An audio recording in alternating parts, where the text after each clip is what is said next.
మనం ఏమనుకుంటాం అంటే మనం చాలా చెడ్డవాళ్ళం అనుకుంటాం, మన పని అయిపోయింది అనుకుంటాం, ఇంకా మనల్ని ఎవరు ప్రేమించరు అనుకుంటాం. కానీ గుర్తుపెట్టుకోండి, ఆదిలో దేవుడు భూమి ఆకాశాలు చేసినప్పుడు ఆయన చేసిన సమస్తాన్ని చూసినప్పుడు చాలా మంచిగా కనిపించిందంట.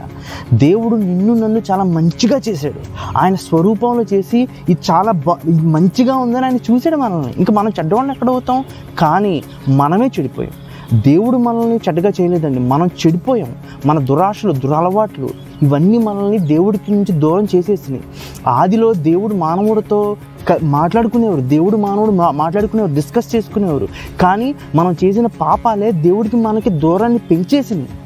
ఆయన స్వరం వినకుండా, ఆయన స్పర్శ తెలియకుండా చేసేసి అయినా సరే దేవుడు మనల్ని వదలకుండా ఎంత ప్రేమిస్తున్నాడంటే, అమ్మో నా పిల్లలు నాకు దూరం అయిపోయారు వాళ్ళు చేసిన పాపాలు బట్టి, వాళ్ళు నాకు కావాలని చెప్పి యేసుప్రభుని పంపించి ఆయన రక్తంలో మనల్ని కడిగించి మనల్ని శుద్ధులుగా చేస్తున్నాడు. ఎందుకు?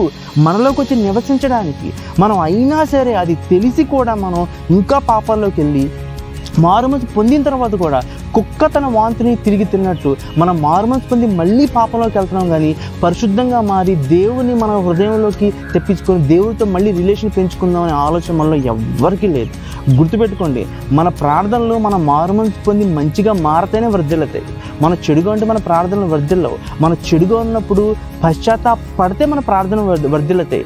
చెడు మార్గంలో నడుస్తూ ప్రార్థనలు చేసి వర్ధిల్లాలంటే గుర్తుపెట్టుకోండి, దేవుడు అన్యాయస్తుడు కాదు. ఆయన ఎవరిని ప్రేమిస్తాడో ఆయన కూడా వారినే ప్రేమిస్తాడు. దేవుడు ప్రేమించమని అడుగుతున్నాడు. దేవుడు ఆయన ఇచ్చిన రక్షణని వ్యర్థంగా మాత్రం చేయకండి. ఆ రక్షణకి ఎంతో వాల్యూ ఉంది. దేవుడు మనల్ని కావాలనుకుంటున్నాడు కాబట్టి మనకి రక్షణ ఇచ్చాడు, దేవుని రక్తాన్ని ఇచ్చాడు. అందులో కడగబడి మళ్ళీ మంచిగా మారండి. దేవుడి స్వరాన్ని మనం ఆ విధంగా వినగలం. ఉపవాస ప్రార్థనలు చేస్తే దేవుడి స్వరం వినలేమండి. మనం మంచిగా ఉంటూ ఉపవాస ప్రార్థనలు చేస్తే దేవుడి స్వరం మనం వినగలం. మనం చేసే ప్రతి పని కూడా ఏం చేయాలి, ఎలాగ చేయాలో దేవుడు మనకి తన స్వరంతో చెప్తాడు. కాబట్టి దేవుడు మనతో రిలేషన్ పెంచుకోవాలనుకున్నాడు. కాబట్టి ఆదిలో ఉన్నట్టే మనతో మాట్లాడదాం అనుకున్నాడు. కాబట్టి మంచిగా మారదాం, దేవుడు రక్షణని సరిగ్గా మనం ఉపయోగించుకుందాం. God bless you, God bless your families.